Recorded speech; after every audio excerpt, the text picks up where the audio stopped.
ಪಶ್ಚಿಮ ಬಂಗಾಳ ಮೂಲದ ನಿರಾಶ್ರಿತರ ನೈಜ ಜೀವನ ಘಟನೆಗಳನ್ನು ಆಧರಿಸಿದ ದಿ 1979 ಅನ್ಟೋಲ್ಡ್ ಸ್ಟೋರಿ ಕನ್ನಡ ಚಲನಚಿತ್ರ ಬಿಡುಗಡೆಗೆ ಸಿದ್ಧವಾಗಿದೆ ಅಂತ ಹೇಳಿ ನಿರ್ಮಾಪಕರಾದ BM ಶ್ರೀನಿವಾಸ್ ಅವರು ತಿಳಿಸಿದರು.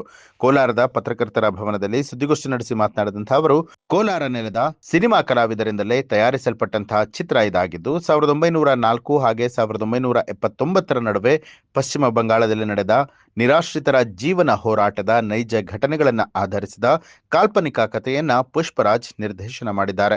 ಇಡೀ ಚಿತ್ರವನ್ನ ಕೋಲಾರ ಜಿಲ್ಲೆಯ ಬೀರಮಾನಹಳ್ಳಿ, ಯರಗೋಳ್, ಕೋಟಿಗಾನಹಳ್ಳಿ, ದೇವರಾಯ ಸಮುದ್ರ, ಶತಶೃಂಗ ಶ್ರೇಣಿಯ ತೇರಹಳ್ಳಿ ಬೆಟ್ಟ, ನಚಿಕೇತನ ನಿಲಯದಲ್ಲಿ ಚಿತ್ರೀಕರಣವನ್ನ ಮಾಡಲಾಗಿದೆ. ಈ ಚಿತ್ರದ ನಾಯಕ ನಟರಾಗಿ ಅರ್ಜುನ್, ಮುಖ್ಯ ಪಾತ್ರದಲ್ಲಿ ಸುಜಿತ್ ನಟನೆಯನ್ನ ಮಾಡಿದ್ದಾರೆ. ನಾಯಕಿಯಾಗಿ ಅಮೃತಾ ಗೌಡ ಗೃಹಿಣಿ ಪಾತ್ರವನ್ನ ಮಾಡಿದ್ದು, ಛಾಯಾಗ್ರಹಣವನ್ನ ಚಾಲಾಕಿ ಚರಣ್, ಸಂಕಲನ ವಸಂತ್ ಕುಮಾರ್ ಮಾಡಿದ್ದಾರೆ. ಖ್ಯಾತ ಹಿನ್ನೆಲೆ ಗಾಯಕರಾದ ವಿಜಯ್ ಪ್ರಕಾಶ್, ಚಿತ್ರ, ಕರೀಮುಲ್ಲಾ, ಸರಸ್ವತಿ ಪ್ರಸಾದ್ 4 ಗೀತೆಗಳನ್ನ ಹಾಡಿದ್ದಾರೆ. ಇಡೀ ಕುಟುಂಬವೇ ಕುಳಿತು ನೋಡಬಹುದಾದ ಅದ್ಭುತ ಕಥೆಯನ್ನ ಹೊಂದಿರುವಂತಹ ಈ ಸಿನಿಮಾ ಆಗಿದ್ದು 2026 ಜನವರಿ 30ಕ್ಕೆ ಚಿತ್ರ ಬಿಡುಗಡೆ ಆಗುತ್ತೆ ಅಂತ ತಿಳಿಸಿದ್ರು. ಎಲ್ಲ ಕಲಾವಿದರ ತನಕ ಎಲ್ಲವೂ ಈ ಜಿಲ್ಲೆಯವರೇ ಆಗಿರೋದು ಒಂದು ವಿಶೇಷತೆ. ಸೊ ಅದೇ ಯಾವಾಗಲೂ ಒಂದು ಕೊರತೆ ಇರೋದು, ಕೋಲಾರದಿಂದ ಚಿತ್ರೋದ್ಯಮದಲ್ಲಿ ಯಾವುದು ಎಷ್ಟು ಹೆಚ್ಚು ಕೋಲಾರದ ಕಡೆ ಭಾಗದ ಜನರು ಹೆಚ್ಚು ಗುರುತಿಸ್ಕೊಳ್ತಿಲ್ಲ ಅಂತನೋ ಅಥವಾ ಇಲ್ಲಿಂದ ಚಿತ್ರಗಳು ನಿರ್ಮಾಣ ಆಗ್ತಿಲ್ಲ ಅನ್ನೋ ಒಂದು ಕೊರಗಿತ್ತು. ಬಟ್ ಇತ್ತೀಚೆಗೆ ಏನಂದರೆ ಬಹಳಷ್ಟು ಸಿನಿಮಾಗಳು ಕೋಲಾರದ ಭಾಗದವರಿಂದ ಕನ್ನಡ ಚಿತ್ರೋದ್ಯಮಕ್ಕೆ ಒಂದು ಕೊಡುಗೆಯಾಗಿ ಹೋಗ್ತಾ ಇದೆ. ಆ ಸಾಲಿನಲ್ಲಿ ನಮ್ಮ ಚಿತ್ರ ಕೂಡ ಒಂದು ಅನ್ನೋದು ಖುಷಿ ಪಡುವಂಥ ವಿಚಾರ. ಸೊ ಈ ಚಿತ್ರದ ಬಗ್ಗೆ ಹೇಳೋದಾದರೆ, ಇದು ಮೂಲತಃ ವೆಸ್ಟ್ ಬೆಂಗಾಲಲ್ಲಿ ನಡೆದಿರ್ತಕ್ಕಂಥ ಕೆಲವೊಂದು ನೈಜ ಘಟನೆಗಳನ್ನು ಆಧಾರವಾಗಿಟ್ಕೊಂಡು ಮಾಡಿರ್ತಕ್ಕಂಥ ಒಂದು ಕಾಲ್ಪನಿಕ ಕಥೆ. ಸೊ ಇದಕ್ಕೆ fictional story based on true events ಅನ್ನುವಂಥ ಒಂದು ಟ್ಯಾಗ್ ಲೈನ್ ಏನಿದೆ.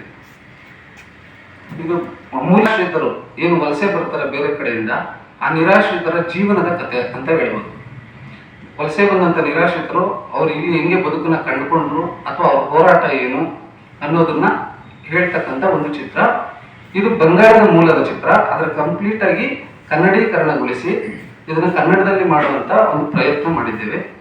ಸೊ ಹಾಗಾಗಿ ಈ ಚಿತ್ರಕ್ಕೆ ನಿಮ್ಮೆಲ್ಲರ ಬೆಂಬಲ ಸಹಕಾರ ಇರಬೇಕು ಅಂತ ನಾನು ಈ ಮೂಲಕ ವಿನಂತಿಸಿಕೊಳ್ತೀನಿ.